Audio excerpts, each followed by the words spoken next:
Hello दोस्तों, कैसे हैं आप सब लोग। उम्मीद करता हूं काफ़ी अच्छे होंगे। तो दोस्तों आज के इस वीडियो के अंदर हम रिव्यू करेंगे। अभी एक आईपीओ ओपन हो गया है 10 सितंबर से लेकर 12 सितंबर के बीच में। पीएन गदगिल या आप कह सकते हैं पीएनजी ज्वेलर्स का आईपीओ।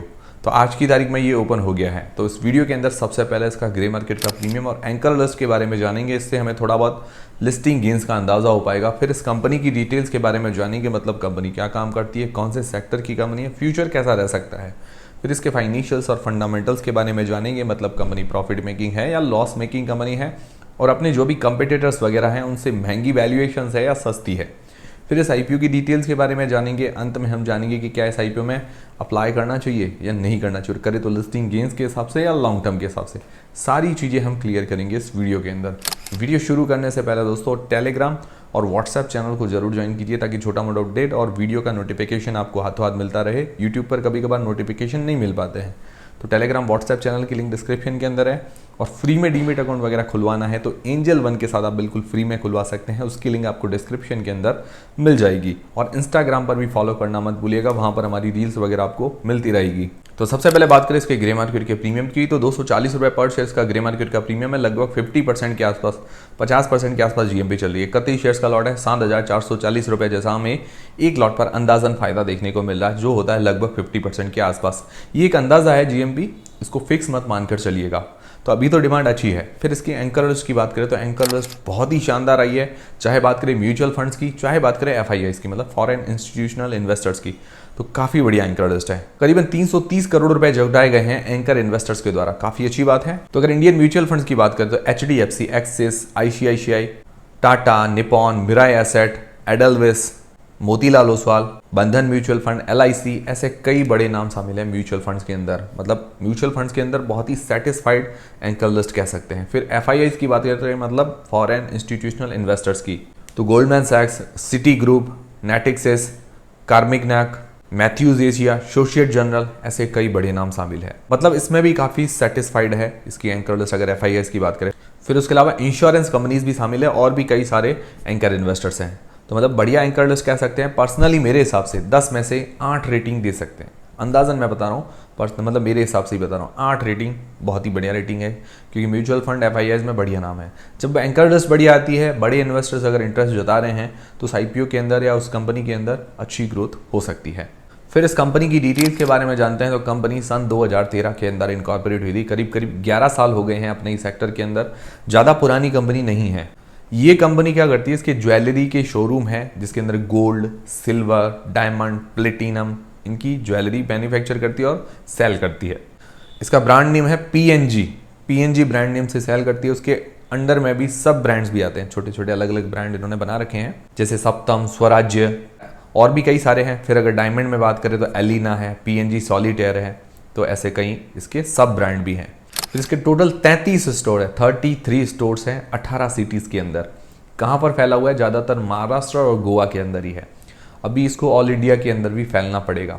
और एक स्टोर है यूएसए, अमेरिका के अंदर। काफ़ी अच्छी बात है, विदेशों के अंदर भी पहुँच है इसकी। टोटल इसके 23 कंपनी ओन्ड है, मतलब कंपनी खुद इसको ओन करती है, खुद रन करती है। 10 है फ्रेंचाइजी दी हुई। और ये सेकंड लार्जेस्ट है महाराष्ट्र के अंदर। ज्वेलरी के अंदर अगर बात करें तो सेकंड लार्जेस्ट महाराष्ट्र के अंदर, ऑल इंडिया के अंदर नहीं। और ये आईपीओ के पैसे से 12 और नए स्टोर्स खोलने वाली है, ऐसा इन्होंने अपनी आरएचपी वगैरह के अंदर लिखा है। और उसके लिए पैसा जुटा रही है, ये अच्छी बात लगी मुझे।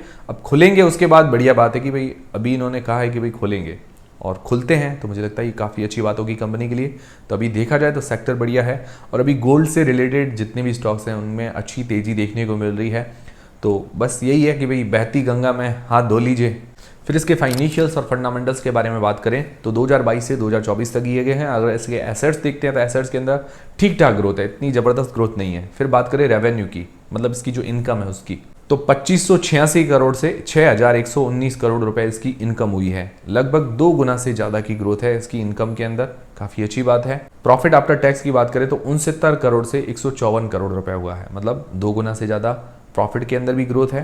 पर प्रॉफिट मार्जिन निकालते हैं तो सिर्फ 2.5%, 2.53% के आसपास ही निकल कर आते हैं, जो कि थोड़े से कम है अपने इंडस्ट्री के जो इसने पीयर्स दिए हैं कि भाई जो कंपेयर करने के लिए कंपनीज दी है, उनके अगर प्रॉफिट मार्जिन निकाले तो 3-3.5% के आसपास निकल कर आते हैं। तो इसका थोड़ा सा कम है, थोड़ा सा बढ़ाना पड़ेगा। फिर इसकी नेट वर्थ बढ़ी है, इसके हाथ में रिजर्व्स अभी नहीं है। इसके ऊपर जो बोराइंग्स है 396 करोड़ 396 करोड़ रुपए की इसके ऊपर बोराइंग्स उधारी है। और ये अच्छी बात लगी कि फ्रेश इश्यू से पैसा जुटा रही है और आईपीओ के जो पैसे हैं उनमें से 300 करोड़ रुपए इसकी उधारी चुकाने के अंदर काम में आएंगे। पीछे उसके बाद 96 करोड़ रुपीज़ का डेट बच जाएगा, जो कि देखा जाए मतलब कंपनी काफ़ी हद तक अपना डेट पे कर लेगी। तो उसके बाद क्या है कि जो फाइनेंशियली थोड़ी सी और ज़्यादा स्टेबल हो जाएगी और एनुअल प्रॉफिट अगर देखते हैं तो उस हिसाब से क्या है कि ये अपनी डेट पे करने की कैपेसिटी ये रख पाएगी आईपीओ के बाद। अभी डेट ज़्यादा है, ये बात तो है। उसके अलावा फ्रेश इशू से पैसे जुटा रही 392 करोड़ रुपए अपने 12 नए स्टोर खोलने के लिए काम में लेगी, तो ये अच्छी बात लगी। तो फाइनेंशियली ठीक है, आईपीओ के बाद फाइनेंशियली ये थोड़ी बहुत स्ट्रांग हो जाएगी। फिर आरओई बात करें, आरओसी की बात करें, मतलब return on equity, return on capital employed, तो आरओई करीबन 29%, आरओसी है 27% के आसपास और रिटर्न ऑन नेटवर्थ भी 28% के आसपास है। उसका P price to earnings ratio देखिए तो 36 का निकल कर आता है। इसका रेवेन्यू है 2024 के अंदर 6111 करोड़ रुपए का। अगर इसके पीयर्स से कंपेयर करें तो सेकंड लार्जेस्ट कंपनी आती है, मतलब कल्याण ज्वेलर्स, फिर उसके बाद इसका नंबर आता है, फिर आता है सैनको गोल्ड, फिर इसके अलावा और भी कंपनीज है।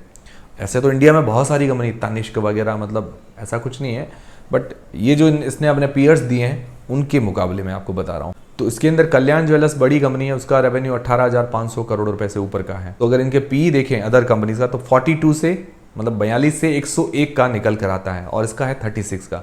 तो अपने पीयर्स के मुकाबले काफ़ी सही वैल्यूएशंस है और सेकंड लार्जेस्ट हिसाब से वैल्यूएशंस वगैरह ठीक है, महंगी नहीं है। तो देखा जाए तो फाइनेंशियली, फंडामेंटली और वैल्यूएशंस वाइज अच्छी कंपनी ये नजर आ रही है। फिर इस आईपीओ की डिटेल्स के बारे में बात करें तो 10 सितंबर से लेकर 12 सितंबर के बीच में ये आईपीओ ओपन रहेगा। फेस वैल्यू रखी गई है 10 रुपए पर शेयर, 456 रुपए से लेकर 480 रुपए के बीच में इसका प्राइस बैंड रखा गया है और ये 31 शेयर्स का लॉट है। टोटल इसका इश्यू साइज है 1100 करोड़ रुपए का, जिसके अंदर फ्रेश इश्यू मतलब नए शेयर जारी करेगी 850 करोड़ रुपए के, जो कि कंपनी की उधारी चुकाने के अंदर, 12 नए स्टोर्स खोलने के अंदर काम में लेने वाली है। काफ़ी अच्छी बात लगी, ये मुझे सबसे अच्छी बात लगी इस कंपनी की, मतलब फ्रेश इश्यू के पैसों का सदुपयोग कर रहे हैं ये। और ओएफएस है 250 करोड़ रुपए का। प्रमोटर्स या एग्जिस्टिंग इन्वेस्टर्स कुछ अपनी हिस्सेदारी सेल करने वाले हैं, मतलब कुछ अपना प्रॉफिट कमाना चाह रहे हैं। मतलब ये सोच रहे होंगे कि हमने भी कंपनी खड़ी की तो हम भी थोड़ा बहुत प्रॉफिट तो कमाएंगे ही, तो कमा लीजिए और क्या। और फिर रिटेल पोर्शन है 35% का। इसकी लिस्टिंग डेट है 17 सितंबर को। तो ये हो गई पूरी आईपीओ की डिटेल्स। अब सबसे मेन सवाल ये आता है कि क्या इस आईपीओ में अप्लाई करें या नहीं करें, करें तो लिस्टिंग गेंस के हिसाब से करें या लॉन्ग टर्म के हिसाब से करें। तो उससे पहले आपके पास या आपके फैमिली मेम्बर्स में किसी के पास डीमेट अकाउंट नहीं है तो एंजल वन के साथ आप बिल्कुल फ्री में खुलवा सकते हैं, उसकी लिंक डिस्क्रिप्शन के अंदर है। सबसे पहले लिस्टिंग गेंस के हिसाब से अगर बात करें तो भाई जीएमपी की देखिए, जीएमपी ग्रे मार्केट का प्रीमियम देखिए काफ़ी अच्छा चल रहा है। फिर एंकर लिस्ट बहुत ही अच्छी आई है, सब्सक्रिप्शन काफ़ी अच्छा मिल रहा है। तीनों ही जो पैरामीटर हैं, मतलब मेरे 3 पैरामीटर रहते हैं, जीएमपी, सब्सक्रिप्शन, एंकर लिस्ट, तीनों ही पैरामीटर बराबर बैठ रहे हैं। सब्सक्रिप्शन क्योंकि पहले दिन है, पहला ही दिन अच्छा रिस्पॉन्स है। चौथा अगर पैरामीटर लें, वैल्यूएशंस चौथा पैरामीटर कह सकते हैं, वैल्यूएशंस भी रीजनेबल है। तो मतलब चारों ही पैरामीटर बराबर बैठ रहे हैं, तो लग रहा है कि अच्छा लिस्टिंग गेंस मिलने की संभावनाएं हैं। बाकी मैं ये नहीं कह रहा हूँ कि मिलेगा ही मिलेगा, वो तो आने वाले टाइम में पता चलेगा, मार्केट को कोई प्रिडिक्ट नहीं कर सकता है, ठीक है। और आप अप्लाई करें या नहीं करें वो डिसीजन आपको अपनी रिस्क और अपना एनालिसिस लगा के बनाना है। मैं सिर्फ आपकी जानकारी दे रहा हूँ, आपकी हेल्प कर रहा हूँ। फिर लॉन्ग टर्म के हिसाब से पॉजिटिव्स और नेगेटिव्स दोनों ही देख लेते हैं। तो पॉजिटिव्स क्या है, सेक्टर इसका बढ़िया है, अभी फिलहाल तो इसकी काफ़ी बढ़िया डिमांड है। जो भी गोल्ड से रिलेटेड शेयर्स है, ज्वेलरी से रिलेटेड, वो काफ़ी अच्छा परफॉर्मेंस कर रहे हैं। तो वही है, मैंने आपको बताया कि बहती गंगा में अभी हाथ धो लीजिए, वो सही है। फिर फाइनेंशियली मतलब देखा जाए तो रेवेन्यू और प्रॉफिट के अंदर तो अच्छी ग्रोथ है, बट क्या कि डेट ज़्यादा है। आईपीओ के बाद डेट फ्री हो जाएगी, ये अच्छी बात लगी। फ्रेश इश्यू का ये अच्छा उपयोग कर रही है, अपना डेट पे करेगी, 12 नए स्टोर्स खोलेगी, ये भी पॉजिटिव पॉइंट में है। फिर आरओई आरओसी वगैरह बढ़िया है, नियरली 15% के आसपास होनी चाहिए, तो इसकी तो 15% से ऊपर है, 28-29% जैसी है। वैल्यूएशंस भी रीजनेबल है, ज़्यादा महंगी नहीं है। एंकर लिस्ट बहुत ही बढ़िया आई है। ये हैं सारे इसके पॉजिटिव पॉइंट्स। नेगेटिव क्या है, नेगेटिव ऐसा विशेष तो कुछ नहीं नेगेटिव लगे, पर एक दो बता देता हूँ। एक तो प्रॉफिट मार्जिन अपने पीयर्स के मुकाबले थोड़ा सा कम है, थोड़ा सा, इसका 2.5% है और इसके पीयर्स जो हैं उसका 3-3.5% के आसपास है। और अभी डेट ज़्यादा है, उधारी थोड़ी सी ज़्यादा है। आईपीओ के बाद ये मतलब आप कह सकते हैं कि काफ़ी हद तक डेट पे कर लेगी। बाकी मुझे कोई विशेष कुछ भी नेगेटिव नहीं लगा, बहुत ही परफेक्ट कंपनी और एक परफेक्ट आईपीओ कह सकते हैं।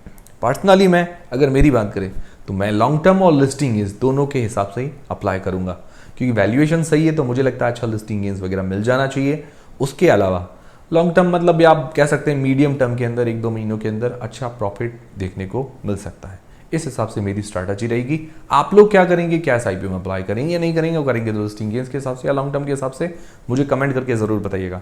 और ये वीडियो देखने के बाद मुझे उम्मीद है कि आपके जो मतलब इस IPO को लेकर जो भी क्वेरीज थी वो क्लियर हो गई होगी। क्लियर हुई है तो वीडियो को एक लाइक जरूर करें, इससे हमें मोटिवेशन मिलता है ताकि आपको बहुत ही आसान भाषा में हम ये चीज़ डिलीवर कर सकें, समझा सकें। और मुझे उम्मीद है कि आपको समझ में आ गई होगी। और भी कोई सवाल हो तो कमेंट करके बता दीजिएगा। और जो भी आप डिसीजन बनाएं अपनी रिस्क और अपना एनालिसिस लगा के बनाएं। मेरी तरफ से आप IPO में अप्लाई करने नहीं करने का डिसीजन नहीं है। और टेलीग्राम, इंस्टाग्राम, फ्री में डीमेट अकाउंट, व्हाट्सएप चैनल, सबकी लिंक डिस्क्रिप्शन के अंदर है। मिलते हैं दोस्तों अगले वीडियो के अंदर।